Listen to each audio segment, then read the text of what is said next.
Good morning, सुबह की नमस्ते प्यारे बच्चों। आज आपकी ऑनलाइन क्लासेस मैट्रिक क्लास की इंग्लिश सब्जेक्ट की जो ऑनलाइन क्लास है वह 10:20 पर शुरू होगी और आपके पास 10 बजे या 10:10 पर लिंक भेज दिया जाएगा। तो प्यारे बच्चों, आज का हमारा टॉपिक जो है इसमें जो है पोएम, सेकंड पोएम रहेगी फायर एंड आइस। उसके बारे में तब तक आपने थोड़ा उसकी डिटेल पढ़नी है, समरी उसमें क्या इस पोएम में दिया गया है। और दूसरा टॉपिक, जैसे पिछली वीडियो में मैं बताया था आपको कि दूसरा चैप्टर रीडर किताब का चैप्टर होगा, नेल्सन मंडेला वाला। तो वो आपने तैयार करना है, उसके बारे में पढ़ना है। और दोनों चैप्टर से संबंधित, पोएम से संबंधित फायर एंड आइस और नेल्सन मंडेला से जो रिलेटेड सब्जेक्ट है second chapter long walks to freedom. तो उसके बारे में आज चर्चा करेंगे प्यारे बच्चों हम। और फायर एंड आइस का तो ये रॉबर्ट फ्रॉस्ट के द्वारा पोएम लिखी गई है और उसने बहुत सी पोएमें, कविताएँ लिखी हैं। इम्पोर्टेंट इसका मैसेज है और it is a thinking of the end of the world. संसार के अंत के बारे में है कि किस तरह संसार का अंत होगा। कवि की अपनी कल्पना है। Some people think that the world end in fire. कुछ लोग सोचते हैं कि इसका अग्नि से अंत होगा। The other says that the world will and in ice. और दूसरे सोचते हैं कि इसका जो अंत है वह बर्फ़ से होगा। यहाँ पर फायर और बर्फ़ का क्या अर्थ है? फायर मीन्स डिज़ायर है, व्यक्ति की इच्छाएँ।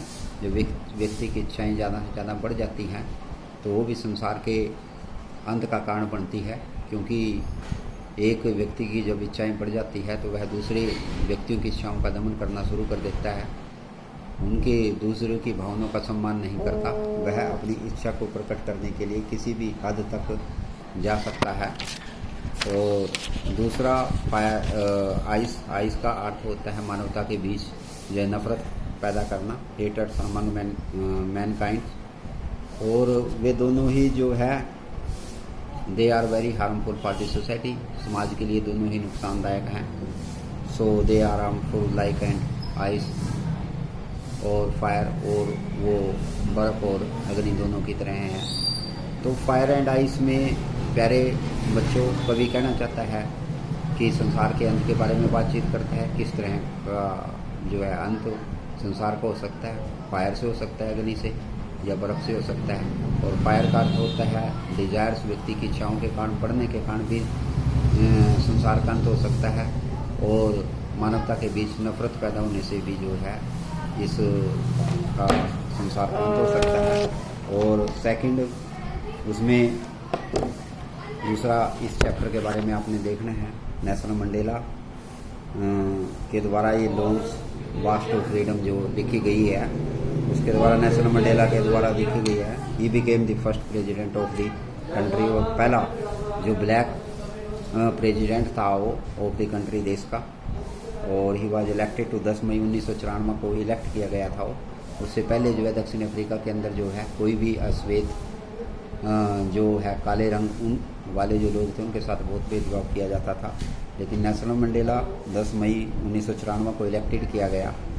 तो उसके बारे में ये जो फंक्शन था, जब उसकी हुई थी, function was held in Pretoria नामक एक स्थान था। वहाँ पर जो 100 टाइप क्वेश्चन भी आपके पास आ सकता है, वहाँ पर इसका हुआ। The day was bright and clear. उस दिन जो है दिन बहुत साफ और क्लियर था। और de Klerk was elected deputy president. जो क्लार्क उसके साथ एक डिप्टी प्रेसिडेंट जो है नियुक्त किए गए थे। Person Mandela that it was a victory of justice and peace. और इसमें जो है नेल्सन मंडेला ने कहा था कि यह जो जीत जो है जस्टिस और न्याय और शांति की जीत है, यह मेरी जीत नहीं है। और उसने कहा था कि हर इंसान के 2 कर्तव्य होते हैं। The first to his family and children. पहला उसका कर्तव्य जो है अपने परिवार और बच्चों के प्रति होता है। The second to his for his country. और दूसरा उसके अपने देश के लिए होता है। In this start he put his family above the country. पहले उसने अपने आप को देश से ऊपर रखा, लेकिन बाद में उसने उसको अपने देश के लिए सब कुछ कुर्बान कर दिया। तो प्यारे बच्चों, नेल्सन मंडेला का जो लॉन्ग वॉक टू फ्रीडम, इसके बारे में आपने देखना है। और 10:10 पर आपके पास लिंक भेज दिया जाएगा। और दूसरे जो है आपने पढ़ना है फायर एंड आइस के बारे में। कोई क्वेश्चन और क्वेरी यदि आपकी बनती है तो आप उसमें जो है ऑनलाइन क्लासेस में ज़रूर क्लियर करें। जय हिंद, जय भारत। मानव विकास संगठन आपका अपना चैनल है, इसको आप सब्सक्राइब करें, वीडियो को लाइक और शेयर करें।